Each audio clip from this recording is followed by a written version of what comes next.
Facebook content monetization কি আর content monetization পেলে আপনি কতটা লাভবান হবেন অথবা কন্টেন্ট মনিটাইজেশন পেলে আপনি কতটা ক্ষতিগ্রস্ত হবেন আজকে পুরো কন্টেন্ট মনিটাইজেশনের বিষয় নিয়ে পুরো ভিডিওতে আপনাদেরকে অভিজ্ঞতা দেওয়ার চেষ্টা করব।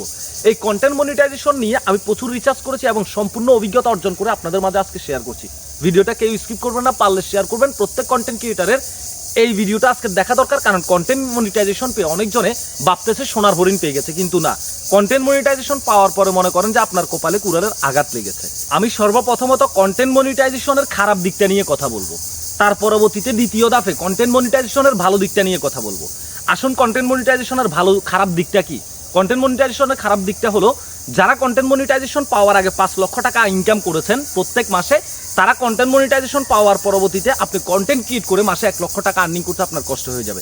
যারা 1-1.5 লক্ষ টাকা কামাইছেন তারা 20-25 হাজার টাকা আর্নিং করতে কষ্ট হয়ে যাবে। কারণটা কি, পুরো বিষয়টা ক্লিয়ার করতেছি। আপনি যদি আগে একটা শর্ট ভিডিওতে কন্টেন্ট মনিটাইজেশন পাওয়ার আগে যদি একটা শর্ট ভিডিওতে আপনার 1 মিলিয়ন ভিউজ হতো, সেখানে আপনি যদি কম পাইতেন, একবার সর্বনিম্ন আর্নিংটা আপনাকে $50 প্লাস দিত। আর যদি আপনার রিচ বা আরপিএমটা যদি ভালো থাকতো, সেখানে $70-80 $100 কিন্তু একটা শর্ট ভিডিওতে আমাদের আর্নিং আসতো। এই কন্টেন্ট মনিটাইজেশন পাওয়ার পরে 1 মিলিয়ন ভিউজে, মানে একটা শর্ট ভিডিওতে 1 মিলিয়ন ভিউজে আপনাকে ফেসবুক দেবে মাত্র $15-20 $20 কম, এর বেশি আপনাকে জীবনেও দেবে না। তাহলে আপনি একটা শর্ট ভিডিওতে ম্যাক্সিমাম $30-40 ইনকাম কম পাচ্ছেন। তাহলে আপনি ক্যালকুলেশন হিসাব করেন। আর যদি একটা বড় ভিডিওতে আপনার 1 মিলিয়ন ভিউজ হয়, সেখানে আপনি সর্বোচ্চ $10 পেতে পারেন কন্টেন্ট মনিটাইজেশনটা পাওয়ার পরে। তাহলে আপনি কিভাবে বলবেন যে কন্টেন্ট মনিটাইজেশনটা আপনার কন্টেন্ট ক্রিয়েশনের জার্নিংয়ে আপনার জন্য ভালো কিছু বয়ে আনবে? এখন একটা জিনিস হলো সেটা যে কন্টেন্ট মনিটাইজেশন পাওয়ার পরবর্তীতে তাহলে আপনি কন্টেন্ট ক্রিয়েশন লাইফটা কিভাবে কন্টিনিউ করবেন, আপনার জন্য এটা ক্ষতি। তবে হ্যাঁ, যাদের কন্টেন্ট ক্রিয়েটটা আপনার লাইফে আপনি বেছে নিয়েছেন, তাহলে আপনাকে করতে হবে ভালো কিছু করতে হবে। আপনাকে বেশি বেশি কন্টেন্ট তৈরি করতে হবে। আগে যদি আপনি মাসে 100টা ভিডিও আপলোড করতেন, সেখানে আপনাকে 200টা করতে হবে, কারণ আপনাকে টার্গেটটা ফিল আপ করতে হবে। কারণ আপনি আগের অর্ধেকের 3 ভাগের 1 ভাগ আর্নিং পাচ্ছেন। আগে 1 মিলিয়ন ভিউজে যা পেতেন তার 3 ভাগের 1 ভাগ আপনি এখন বর্তমানে পাবেন কন্টেন্ট মনিটাইজেশনটা পাওয়ার পরবর্তীতে। এখন আসুন কন্টেন্ট মনিটাইজেশনের ভালো দিকটা কি। কন্টেন্ট মনিটাইজেশনের ভালো দিকটা হচ্ছে, আপনি যদি কন্টেন্ট মনিটাইজেশনটা পেয়ে থাকেন, তাহলে আপনার জন্য একটাই ভালো দিক, সেটা হলো আপনি যদি একটা ফটো আপলোড করেন, ওই ফটোটাতে যদি 1 মিলিয়ন মানুষ যদি আপনার ওই ফটোটা দেখে, শুধুমাত্র একটা পিকচার আপলোড করেন, ওই পিকচারটা যদি 1 মিলিয়ন মানুষ যদি দেখে, তাহলে ওই পিকচারটাতে আপনি পেয়ে যাবেন $30 বেশি। তাহলে চিন্তা করে দেখেন, যদি রিচ করতে পারেন ফটোতে, তাহলে চিন্তা করে দেখেন, আপনি আজকে এত বছর কন্টেন্ট ক্রিয়েট করেছেন, আপনি ভিডিও তৈরি করেছেন। একটা ভিডিও তৈরি করতে কতটা কষ্ট সেটা আমরা জানি। একটা শর্ট ভিডিও তৈরি করতে কিন্তু মাথার ঘাম পায়ে পড়ে যায়, আর সেখানে বড় ভিডিও তৈরি করা তো অনেক টাফ। শতকরা 70% কন্টেন্ট ক্রিয়েটার বড় ভিডিও তৈরি করতে পারে না। বড় ভিডিও তৈরির জন্য আলাদা একটা অভিজ্ঞতা, আলাদা একটা যোগ্যতার প্রয়োজন হয়, যে যোগ্যতাটা সকল কন্টেন্ট ক্রিয়েটারদের থাকে না। বিশেষ করে কিন্তু আমরা বড় ভিডিও তৈরি করি, আমরা জানি বড় ভিডিও তৈরি করা কতটা কষ্টদায়ক। কিন্তু সেখানে আমি মনে করি বড় ভিডিও নিয়ে আমি এখন আর স্বপ্ন দেখতেছি না, কারণ কন্টেন্ট মনিটাইজেশন আমার বড় ভিডিওর স্বপ্নটা ভেঙে চুরে চুরমার করে দিচ্ছে। আর শর্টসের স্বপ্ন দেখাটাও দুষ্কর। আপনি একটা পিকচার আপলোড করে 1 মিলিয়ন ভিউজে, একটা পিকচার যদি 1 মিলিয়ন মানুষ 10 লাখ মানুষ দেখে, সেই পিকচারটাতে আপনি ইনকাম করছেন $30। কিন্তু আপনি একটা ভিডিও আপলোড করে, শর্ট ভিডিও আপলোড করে আপনি পাচ্ছেন 1 মিলিয়ন ভিউজে কন্টেন্ট মনিটাইজেশন পাওয়ার পরবর্তীতে মাত্র $15, আর একটা বড় ভিডিওতে $10 কম।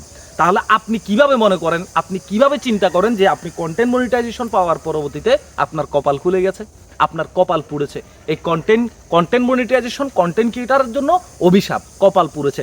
নতুন যারা কাজ করতেছেন, এই যে যারা আপনারা দেখেন, আমরা অনেক সময় ফেসবুক স্ক্রল করলে দেখি যে কিছু কিছু ফেসবুক পেজ থেকে প্রাকৃতিক ছবি বা বিভিন্ন ছবি পোস্ট করে, ওই পিকচারটাতে দেখি যে আমরা 10,000 15,000 20,000 শেয়ার থাকে।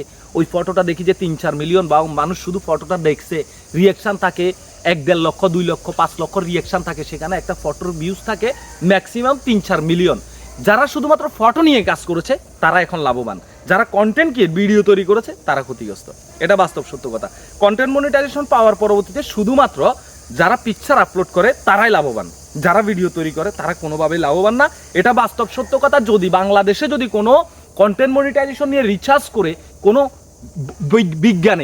বিজ্ঞানীও যদি বলে কন্টেন্ট মনিটাইজেশন করে ভিডিও তৈরি করে ভালো কিছু করতে পারবে, আমি বলবো যে সেই বিজ্ঞানীকে আমি বলবো যে তার কন্টেন্ট মনিটাইজেশন সম্বন্ধে কোনো অভিজ্ঞতা নেই। আমি আপনাদেরকে যেটা বলছি সেটা আমলে রাখেন এবং আপনি স্ট্যাম্পে লিখে রাখেন যে আমার কথাটা কতটা সত্যি। আমি সম্পূর্ণ অভিজ্ঞতা অর্জন করে এবং জেনে শুনে বুঝে তার পরবর্তীতে এই রিভিউটা আজকে দিয়েছি। কারণ আপনারা জানেন সচরাচর আমি ফেসবুক বা ইউটিউব নিয়ে আমি কোনো রিভিউ বা কোনো কিছু আমি বলি না বলতে আমার অভ্যাস নেই, এই জন্য বলি না। তবে জানি না যে তা নয়, অনেক কিছু জানি, অনেক কিছু বুঝি, সেটা নিজের মাঝে রাখি, নিজের কাজ করি, এটাই। কারণ ফেসবুকে এখন নতুন নতুন পোলাপাইন যেগুলো আসে, ওই যে কমেন্ট বক্সে সাপোর্ট পেলে সাপোর্ট বক্কর চক্কর নিয়ে কাজ করে, ফেসবুক সম্বন্ধে কোনো অভিজ্ঞতা নাই, কিন্তু ডাক্তারি করে বেশি। এই কারণে এখন ফেসবুকের এই অবস্থা। তো সব ভালো থাকবেন। আজকের এই কন্টেন্ট মনিটাইজেশন নিয়ে যে অভিজ্ঞতাটা আপনাদেরকে দিয়েছি, ভয়ের কিছু নেই, কাজ করুন, কম হলেও পাবেন ইনকাম, হাল ছেড়ে দেওয়ার দরকার নেই। যারা কন্টেন্ট মনিটাইজেশন পেয়েছেন বেশি বেশি ভিডিওর পাশাপাশি ফটো আপলোড করবেন। যদি একটা ফটো রিচ করাতে পারেন তাহলে মনে করেন আপনার ভালো একটা আর্নিং হবে। ভিডিওর চাইতে ফটোতে ইনকাম বেশি, সোজা কথাই হলো এটা।